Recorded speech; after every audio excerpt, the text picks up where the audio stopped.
we'll have our panel discussion in that room, as well as our lunch. So I think that'll work out. We've been really good about fighting off that for us. Just quickly, thank you to Dr. Locke, who helped us with the proposals this year, and almost Dr. Kenders, that is the VP of ISIS, who will be stepping up to try first.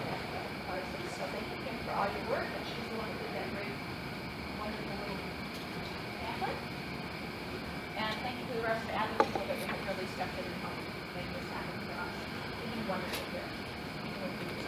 So, that being said, my favorite people in the whole wide world for counseling, besides a lot of you that I already know here, and you all get to know by the end of the day, is Dr. Scott Whitman.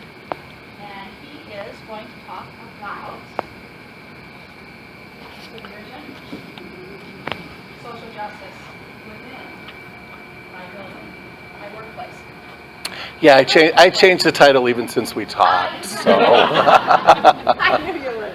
Yeah, my current title, which could change within the next half an hour, or Yeah. Do you want a microphone? No, I don't think so. But now my current title is Social Justice Begins with Me, bridging personal and professional identity in our work with students and supervisees. And I want to thank Sandy for inviting me to speak here. And she and I also took some time last weekend brainstorming about this topic and some ways to make it relevant to people here. And so I'm very appreciative of that. How I got inspired to talk about this topic is an observation that I've made really about myself, and then once I see something in myself, then I can start to see it in other people as well.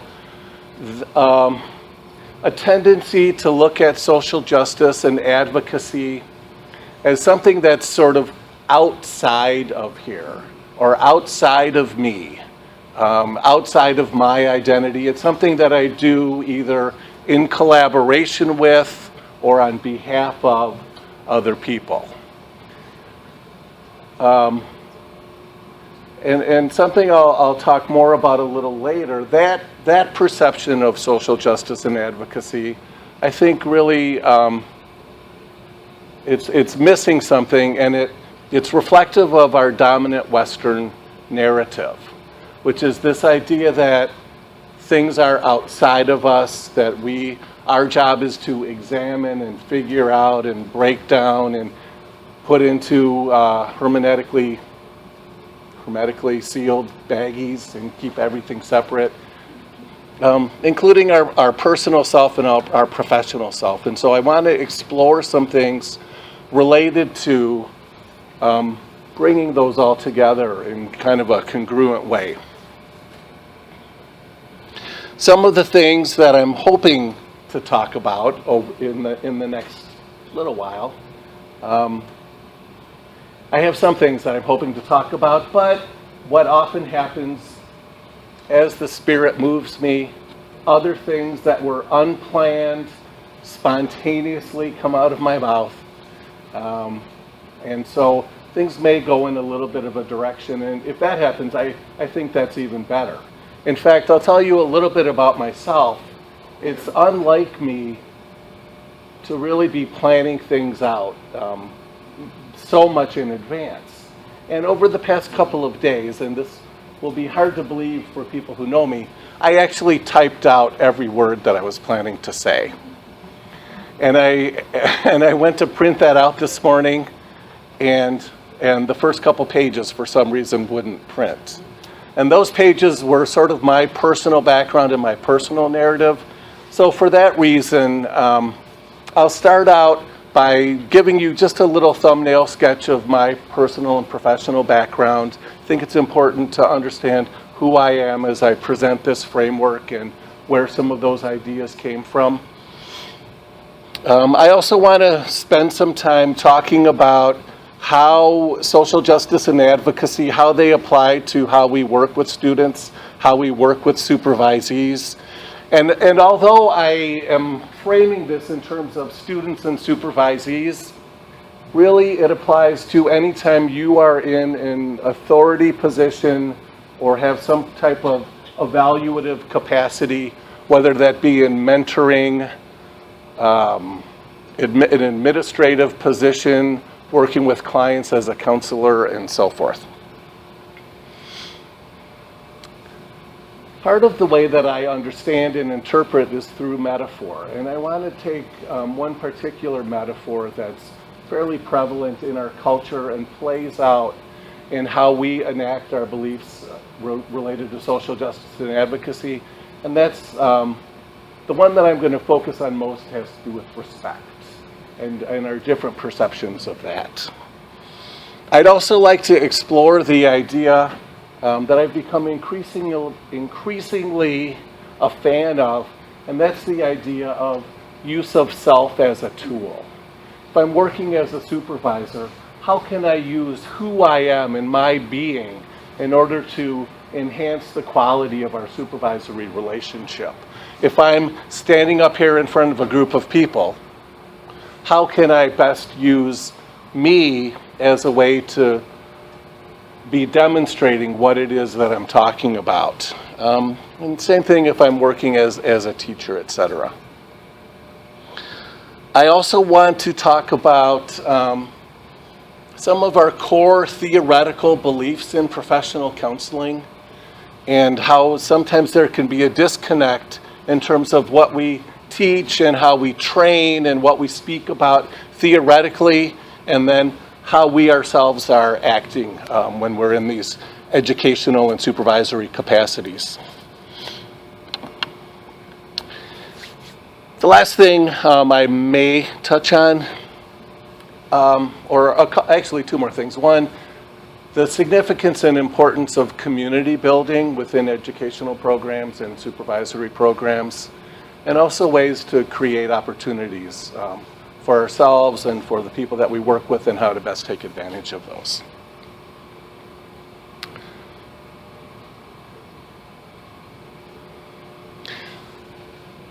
One of my core beliefs,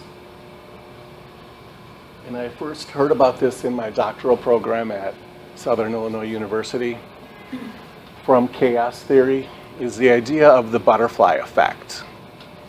And so I want to apply that to myself. I'm going to talk to you a little bit about my personal and professional history, and I'm going to try to emphasize things that I think continue to resonate and play out in my life. I was born and grew up in Waukegan. Go Bulldogs. A couple things that happened while I was in high school. One, I had the best job ever. I worked at a record store. And so there's this short period of time from about late 1980 to early 1982, and I rarely consider myself an expert at anything other than how to be a non-expert, but I do know a lot about the music from that short period of time.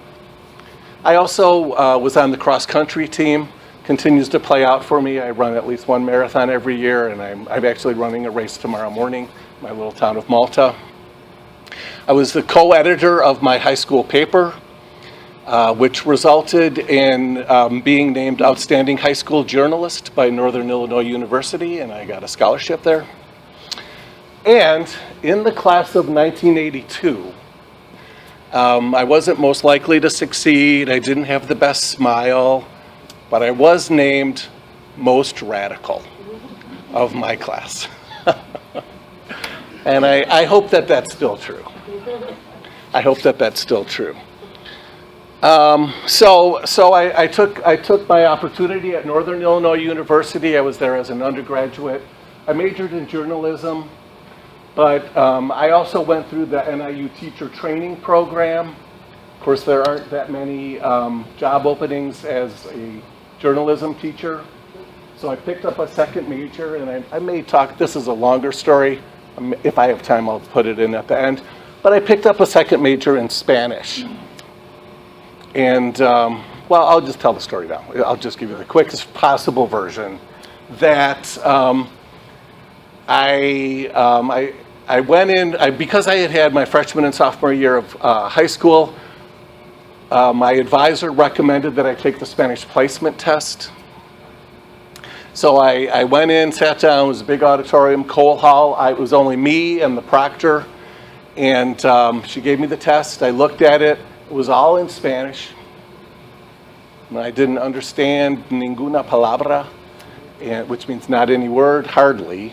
Although I did see in question number 2, it was a sentence completion, and I think it was in the stem. I saw the word comida, which looked like comer, which meant to eat. And I think letter C was cocina, which I sort of remembered was either kitchen or cocaine. But either way, that's what I guessed at. Question 3, I didn't recognize it. Question 4, I didn't recognize any words. I thought I can't leave them all blank, so I think I put letter D. Questions 5 through 100, I didn't recognize a single word, left them all blank. I said to myself, this is a joke. I'm just going to turn this in and start over at Spanish 1. So I went up to the proctor, said, this is a joke. I'm just going to turn it in, start over in Spanish 1. She said, well, we are required to grade every test that gets turned in. And so for a very short time, she went back to her office. And she came back with a big smile on her face, and she said, you're not punished for the ones that you don't answer. Of the ones you did answer, you got 100% correct. We're going to move you up to advanced Spanish.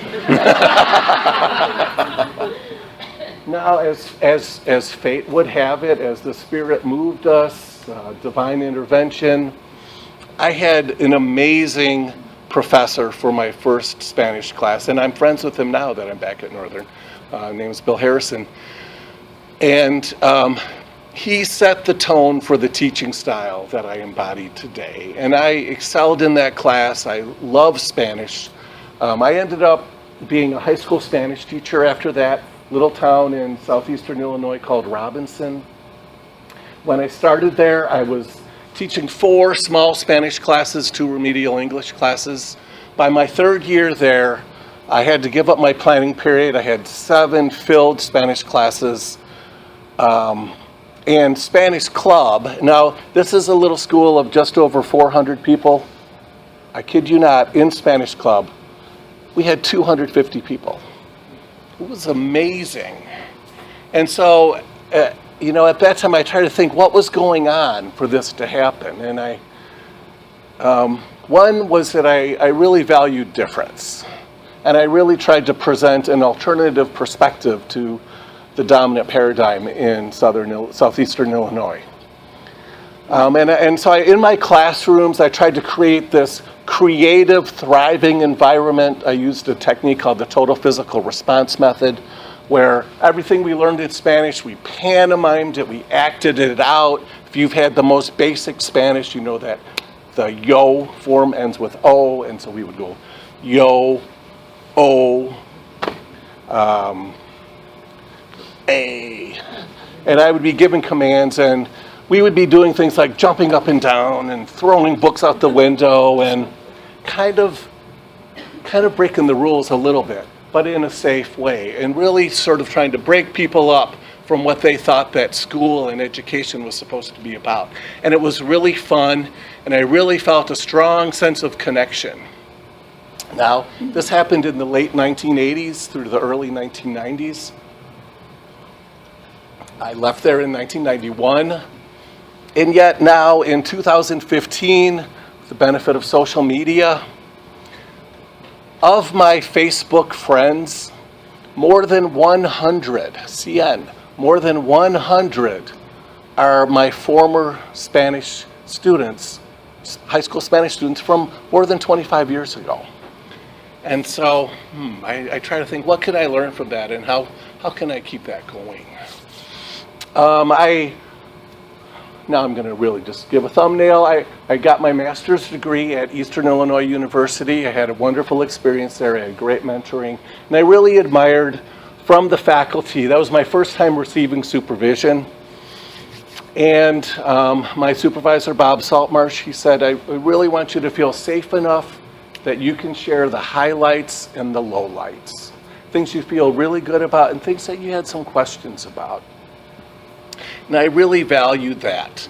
And I also really valued the sense of community that was going on there in Charleston. at Eastern Illinois University, where the faculty seemed to really get along together. They would eat together every Friday night. When we went to conferences, that's how I started to get involved with the Illinois Counseling Association. We would go to conferences and we'd be out dancing and drinking beer and just really having this great time that was really enriching and empowering. So I loved graduate school, so much so that I thought, once I've got the momentum, I'm going to keep it going. I went into my doctoral program in counselor education and supervision. I had similarly positive experiences with the faculty and with my other doctoral students there.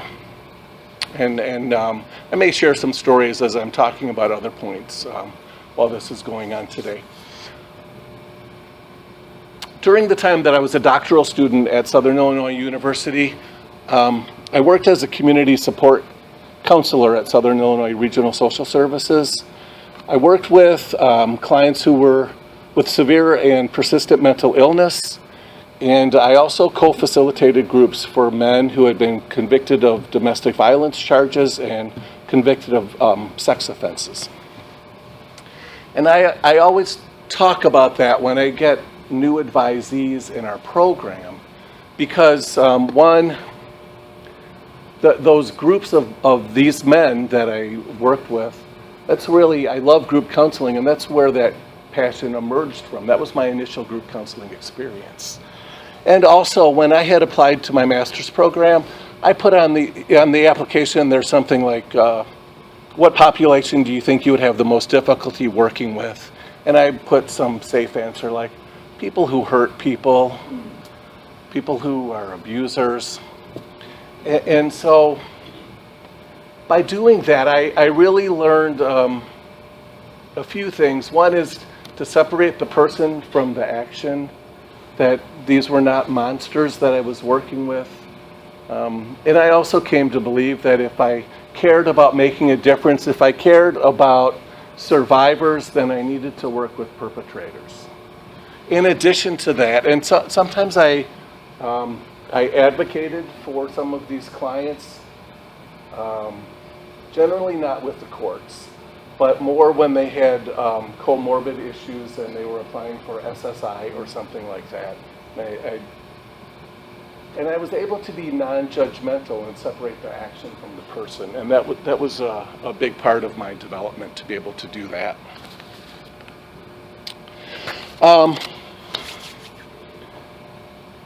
So I had been working as a community support counselor, and I started to get to the end of my doctoral program. I started to look at the positions being advertised, many of which really were seeking somebody with school counseling experience. And I thought to myself, well, that's what my master's degree is in. I could do that. And so I found a position as a school counselor in Central Illinois, going back to being in a small town, which is very different for me. I'm a boy from the suburbs. And I was kind of in the Bible Belt of Central Illinois. In Ramsey, I was a K-12 school counselor. And in my first year there, I really worked as sort of a traditional guidance model, but as I became more involved with the Illinois School Counselor Association and ASCA, and I became more knowledgeable about developmental school counseling, then I started to be able to advocate for myself. But as it relates to this topic of social justice, some things immediately struck me upon moving from working with often clients who were homeless into the school counseling position. With my homeless clients, I would still be responsible for them when they decided during the summer that they were going to take a vacation and be homeless in St. Louis or Seattle. But I still maintained contact. They were still on my caseload. And what I found as I moved into the public schools, and it brought back flashbacks from my 6 years as a Spanish teacher, which were great, but had some issues come up. Once it came once it came time for the annual standardized testing, which was the Prairie State exam at that time, I was asked to encourage some students to be absent on those days. I was even asked to see what I could do to see if some students might be interested in dropping out. And I came back into an environment after, being in this environment as a community support counselor where I was in the trenches with my clients, working very closely. And suddenly I found myself in an environment that had a top-down structure where there was constant non-recognition of power differentials, not taking into consideration people's history or context. And so I had some clashes with the administrators at that time, and I learned how to pick my battles for what was most important and to be able to make a difference. And there's a lot of things that if I could go back that I would change. But I hope that I've learned from those. And from being a school counselor, I came into my current position. Right now I'm in my 16th year at Northern Illinois University, which seems amazing because I barely feel 16 years old. But when I really wanted to come back to Northern because I had such a positive sense of support and community when I was there as an undergraduate. And in 2000, I came into the counselor education and supervision program. And what I found often happening was a disconnect and sort of this distant, cold environment, and where faculty sort of took a hands-off position from students and supervisees. It wasn't anything like my graduate experience at Eastern and Southern. Students were literally told, what should they do? Well, they should come to class and go home and try to get a job that's related to their profession. And so starting in about 2001, I wanted to plant seeds to build community, build connections, because I thought our students deserve to have a graduate student experience. And so we reestablished our graduate student chapter of the Illinois Counseling Association, NIUCA, and over the course of several years, we applied for a Chi Sigma Iota chapter, and what was happening at the time, one of my favorite quotes from Erik Erikson is that when the pendulum swings too far in one direction, sometimes you have to take an extreme position just to be heard. Once this pendulum has swung back, then you can move more into the center. And so at that time, I felt compelled to take somewhat of an extreme position. And so because the people that I was working with were very hands-off, I felt like I needed to be very hands-on. And I needed to create opportunities. So I had research groups going on. We created weekly lunches, which continue to the present day. Really was trying to encourage people to be attending the ICA conference. And that wasn't necessarily, and this is similar, this is kind of a running theme of my professional background, that one of the themes is that the ways in which I was different when I was in a position as a student were always encouraged. But when I spoke up, when I advocated as a professional, it didn't necessarily fall on welcome ears. And that's something I think that we always need to be aware of, that's going to be creating tension. In fact, sometimes people have been offended by that. And one of my hidden goals, by the way, in coming here and talking today, is maybe I can be a little offensive here. Or if not that, I'm hoping that people might be able to think about things in a little bit of a different way than before you came here today. So one of my common threads throughout all of this is really being different, welcoming different, valuing difference. And And the last sort of common thread, I don't know why this has happened throughout my educational career, but in different settings with people who don't know each other, they tend to like to do impressions and impersonations of Scott. So I'll just do a couple of my impersonations of people impersonating me, and then I'm going to move on to a new topic.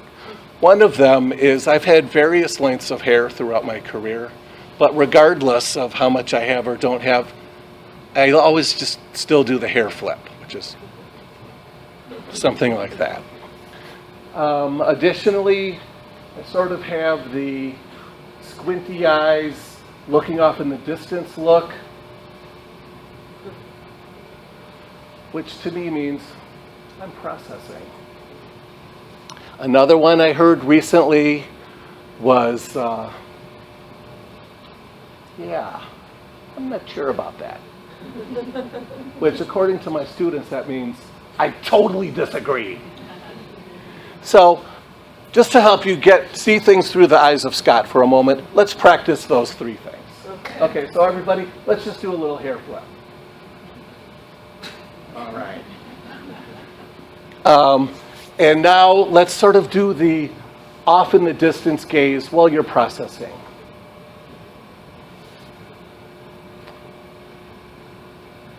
And now you've heard something that doesn't quite sit with how you're thinking about things. And so you're going to say, yeah, I'm not quite sure about that. That's good. Yeah, not quite sure about that. Yeah.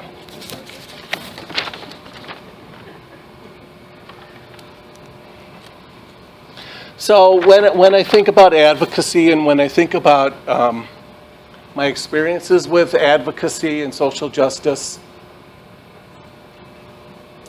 generally I'm not advocating in a high school setting. I'm not advocating for the head cheerleader. I'm not advocating for the star quarterback. And probably the person that I'm going to be advocating for, they may have hygiene issues. There may be some social awkwardness. They're probably not going to be the most popular student among the faculty or the other professionals or adults or staff in the area. And but what I think about when I'm advocating for that person, and I can bring that right up to in counselor education and supervision, when we have admitted somebody into our program, we are committed to their success. And yet, there are times, or I like to quote Jeff Edwards, where I'm working with a student who is at potential. Now, as long as he's here, Jeff, could you explain what you mean by at potential? Yeah, can you and I reflect on it a little bit? Yeah, sounds good. One of the two things that have really struck me about being at potential, I never thought has to do with the Pygmalion effect. It has to do with how we know from research that teachers, professors make ideas about their students, and then they follow through on them with their right and wrong. And how we act toward them increases the level that they then commit to us. So there's feedback. And so I want to be really good about that. It means that instead of thinking about people at risk, I want to think about them in terms of being at potential. And the second part of that has to do with what Marty Seligman says. He says that, we far too often think about people that are at risk and that we don't think about things that they do well at. Does that make sense? Yes, absolutely. Yeah, and so I think that perhaps my quality as a counselor educator and supervisor can be evaluated by how I work with the student or supervisee who is the most at potential. And by that, what I'm thinking of is the student that's going to require the most amount of work and effort on my part, and so that collaboratively they're going to be able to succeed. And I do want to put in a small caveat that I don't believe that every person has the ability to be successful as a counselor. And I like to think that most of the screening and weeding out happens up front. that we have a fairly rigid pre-admissions workshop and admissions policy, and our informal saying is, when in doubt, keep them out. However, once somebody is in our program, unless I know otherwise, I am committed to their success. That's different than the majority of people that we know. Well, yeah. So how so? Well, my experience being a professor is that we do exactly what you're talking about, that we expect that they're going to be perfect people when they come in, and if they show a little bit of differences, we don't like it. Oh, yeah. We give them we tell them how they should act, and we always you've already covered. Well, yeah, and I mean, that's really my main point that you're hitting on here, is that somehow as counselor educators and supervisors, we think that our beliefs are somehow outside of us. And so we contend, and when somebody is different, and if we experience some dissonance or tension or discomfort, we tend to not think systemically, even though that's a big part of our training. And instead, we think something is wrong for them. I feel uncomfortable, and so something is wrong with them. Additionally, and now I'm going to transition into teasing out the dominant Western narrative, because these are all elements of that. I mentioned I went through the teacher training program at Northern Illinois University. I had great experience. But one of the things I learned while I was in that program is that most people who go through some type of training, some kind of teacher training, supervision training, most of the time are not utilizing what they learned in their program and in their training, but instead we're falling back on our dominant narrative. And so it's not what came from our program or the beliefs of our profession, but it's this ideas that we got while we were growing up and as we've been alive being a person in the world. And how do you recognize when something like that is happening? Number one, it's difficult. Because it doesn't seem like we're doing something, it seems like we're just being normal. So we don't even recognize that something is happening. Second, if you hear somebody say or find yourself saying things like, well, you know what they say, or I've always heard that, or you start to use some kind of cultural platitudes, that probably you're going to be what's kicking in, and it's more likely to kick in during times of stress and tension and duress, which happens all the time in counselor education and supervision. And so we ignore what we teach, and we start to act in some other way that's reflective of our cultural narrative. And I'm okay with that if you're aware that you're doing that and you're supportive of our Western cultural narrative. However, that narrative is just so filled with bias and oppression. And when we are putting those ideas forward, then we are maintaining the status quo. And I, when I tell stories in my classes, most of the stories that I tell are my greatest misses, because I have been subject to almost everything you could do wrong as a teacher within reason. I've done it. My first year as a Spanish teacher, thankfully only my first year, I used to throw erasers, luckily not targeted at anybody, but they were reflective that I wasn't happy with what was happening in the classroom. I used to use shaming techniques as an instructor because I was falling into the dominant narrative that how people change is through, people are motivated by fear of punishment. And so getting people so focused on avoiding doing the wrong thing. And when people are so focused on not doing the wrong thing, it can get in the way of them doing the right thing. So a few other of my greatest misses. Somebody was writing on a desk, I would make them copy a page out of the Spanish dictionary, and then once they were finished, I'd have them go over to the waste paper basket, rip it up and put it in there. And now I would just consider that cruel and unusual. So when we're falling into the dominant narrative, what are some of the other assumptions that are contained within that? One is the idea of bootstraps, that everybody can pull themselves up by their bootstraps, that we're all born on an equal playing field, that how successful we are or our social location in life is dependent upon how hard we tried. And those are things that we simply know are not true. Scott, Yeah. that narrative assumes that you actually have boots. Oh, exactly. Exactly.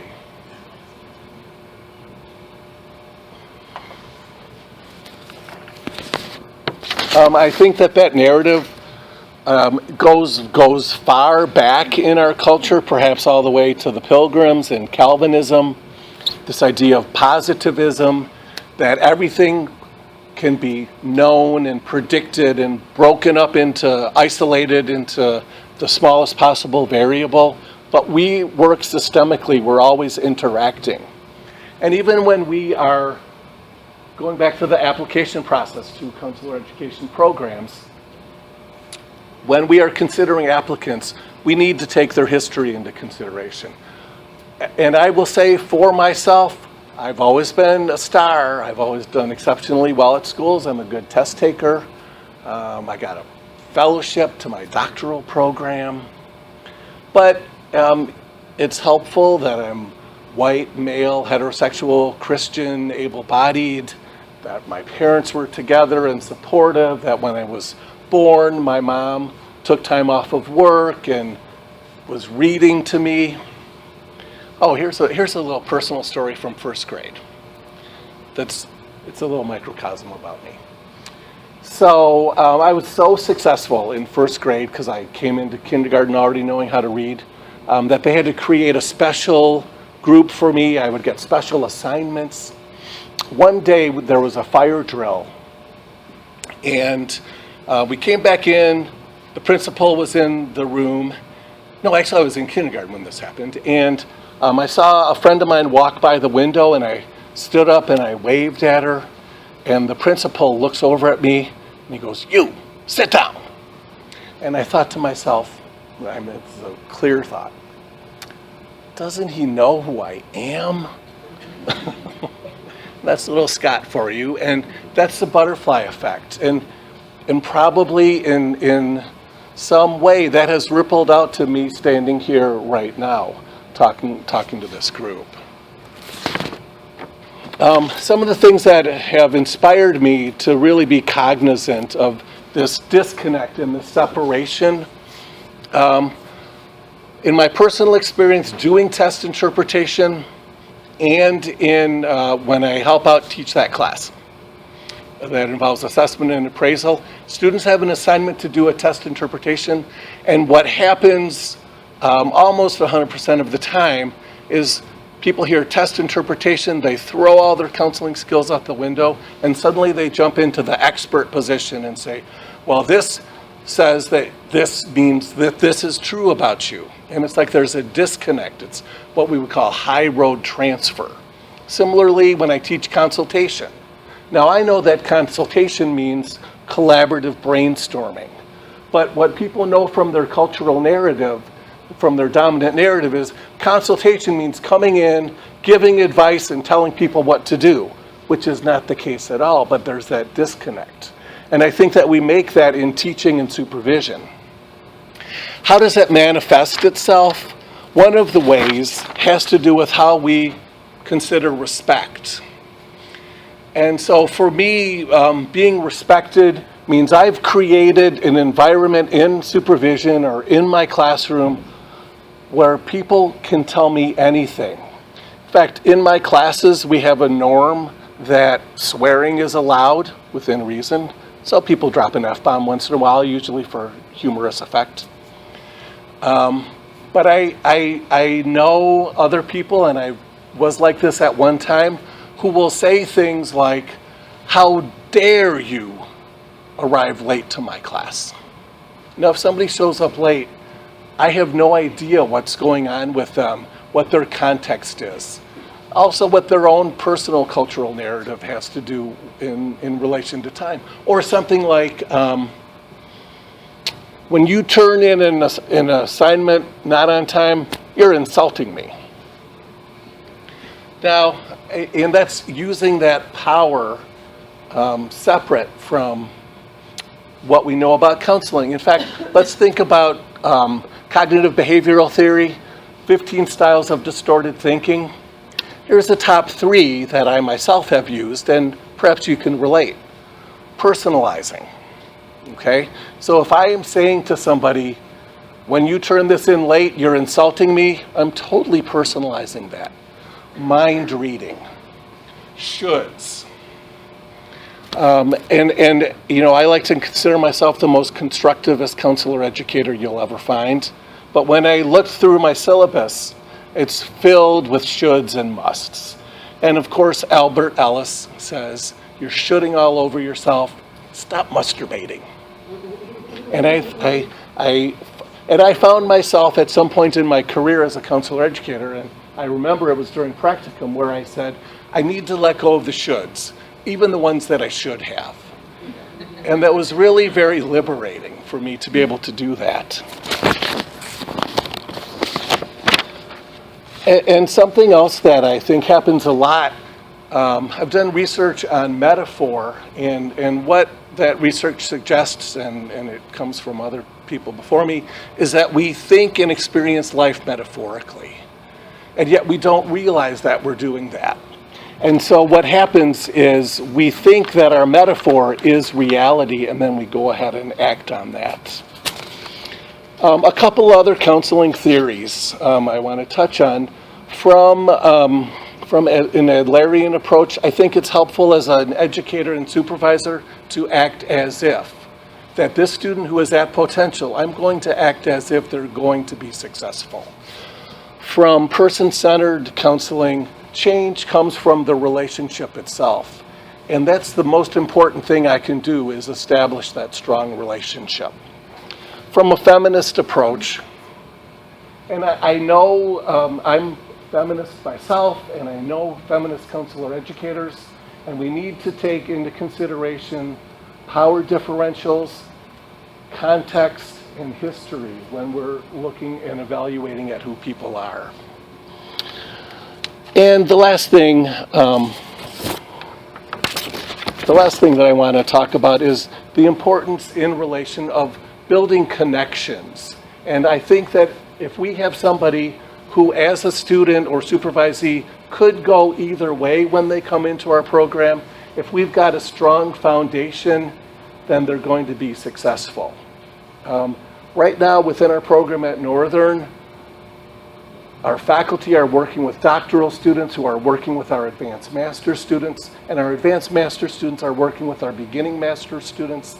And as soon as somebody becomes immersed in that process, there's this supportive network and sense of connection that really is going to lead to success. So I'm going to stop there, and that's how I believe social justice begins with me. Thanks.